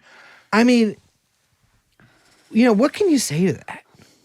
He's asked a question about what the difference between anti-Semitism and legitimate. People always say this, legitimate criticism of Israel, because there's a lot of illegitimate criticism, but legitimate criticism of Israel, and he's like immediately just pivots to Hamas and talks about from the river to the sea, and it's like, and you sound actually in every single way like Adelson or like Trump here. You know what I mean? There's no daylight between these people. Well, you really hear it when he talks about Mahmoud Khalil. Look, I don't know all the details yet. They're trying to come out, and there'll be a court case which will determine it. If he broke the law, he should be deported. If he didn't break the law and just peacefully protested, he should not be deported. It's plain and simple. What does breaking the law mean to you in this context? It's a legal issue, and it's what are Colombia's rules, and what does it mean breaking them, and what are the legal rules about what did he do? I don't know what he did. I don't know what the charge against him is. So it's a little premature to make a decision, except if he didn't break the law, he should not be deported. If he broke the law, he should. I mean, that's fucking crazy to me. First of all, it's very clear that one, he has absolutely no idea what he's talking about and doesn't know anything about the issue, which is a crazy thing to say when he's the senator from New York, the state that this is happening in. He lives in the city that it's happening in. And he's like, his staff didn't fucking prepare him for that question? Or is he lying? Exactly. I mean, it's one of the, or is he Joe Biden, where he just forgets where he is? Yeah. I mean, I don't know. When he says, like, it's a legal issue, what are Colombia's rules and what does it mean breaking them and what are legal rules? What did he do? I don't know. Like, he's trying to say, first of all, he's saying that if he broke laws, the quote-unquote laws of Colombia, which that doesn't exist, by the way. There are laws of the university. There are rules in a university, but they're not legally enforced. Rules of a university, that should be legally, that's like a legal basis for deporting a green card holder? Like, what are you fucking talking about? What are you talking about? And the sad fact remains is that, like, he cannot square what he says that he believes in with what the reality of what's actually happening. Yes. because his views necessarily follow into what is actually happening. Yes. And that's true of a lot of people right now. A lot of these fucking liberals are getting exposed, but by their own beliefs. You know what I Yeah. mean? And they try to they'll say at length, they'll basically sound like Netanyahu and you know, when he's addressing Congress, or Trump or whatever, or Bannon. And then, but then they'll come to a different, they'll have to like, they'll either try to come to a slightly different, maybe more legalistic conclusion, or they'll just say, I don't know. Or like, we'll have to look into it more. Right. I mean, there's It's up to the courts. It's not. It's literally not up to the courts. It's not. What's crazy to me is it just seems like there's like nobody standing up for just fucking regular people, for law and order in this country. I don't know if I said this when we were recording or not, but we really are in fucking anarcho tyranny right here. These people are doing whatever they want to whoever they want. And the institutions that were set up to like I mean, this thing is a joke. Liberal democracy. And I am a liberal Democrat of a certain type. I say that. I don't know.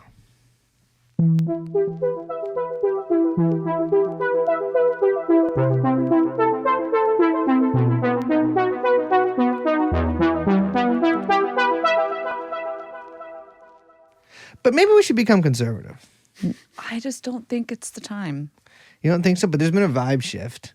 Is there? Yeah, here in downtown. No one talks about vibe shifts anymore. In downtown New York. I just found out about this place, downtown New York. Interesting. And the art scene there. And I was thinking maybe we should get a little bit into Donald J. Trump. They're making some really compelling artworks. Oh, Lord, are they? My God. I'm just like, it's exasperating. You know what I'm saying? Like, it's crazy that the entire state apparatus is just like going after people who don't like Israel. I mean, And Tesla. And Tesla. That's actually was the genesis before. It's funny. We came up with it doing Tesla is the Israel of car makers. it really is. Everything is just variations of Israel. Yeah. All these people are Israel. All these things are Except for you and me. or everything's Tesla, everything's Israel, everything's shit. Why doesn't anyone make anything beautiful? You know what I mean? Babe, that's the abundance manifesto. We gotta get Ezra on the podcast. We gotta talk abundance. We gotta get it. We have to read the book. Can we do one of those things? What do college students do? I'm gonna try and say it like Parker Posey. Abundance. I gotta tell you, I've been. It's abundance. I have seen The White Lotus now. You know, I have seen The White Lotus, and I have to say that contrary to, I guess, popular opinion, I didn't know. I'm like really enjoying this season. Yeah. I really am liking it. It's the only one I've seen. People are saying it's bad, but I like it. I'm watching it.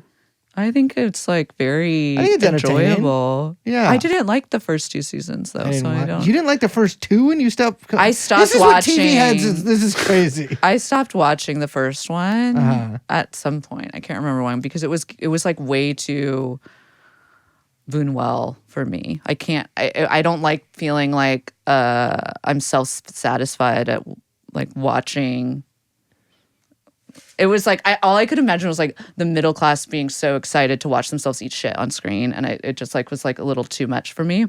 And then the second one, I stopped at some point, and I was just watching it because I just watch things while I'm cooking sometimes as noise background, one of those like little piggies, and I just like never picked it up again because I wasn't invested.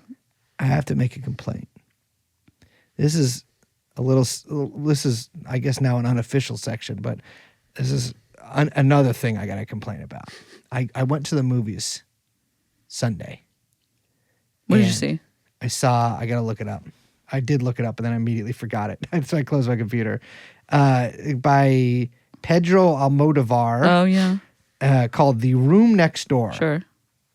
And I saw this at the worst movie theater in New York City. Which one? Quad? No, the Metrograph. Oh. I'm not a big Almodovar. And, it's funny. I see sometimes people... Well, I don't know if I'd ever seen any of his other movies before. No. And I'm looking now, and... You love no, I Penelope have Cruz. Not. I feel like I saw Tie Me Up, Tie Me Down at some point. Maybe I didn't. I think I did see that movie when I was much younger, at the behest of a woman, and so I likely just fell asleep. Sitting front row, by the way. You were? Yeah. Oh, yeah. Why? Did you get there late? No, I think it's assigned seats, but it's my friend Uba bought the tickets, and So you're like, how's your neck? Oh, it's crazy. The seats there are very uncomfortable anyway. It was insane. Yeah, you can't do I that. was getting sick. There's no point. But I couldn't leave. But I got to tell you, anyone who's seen this movie, I would have killed that woman the first night.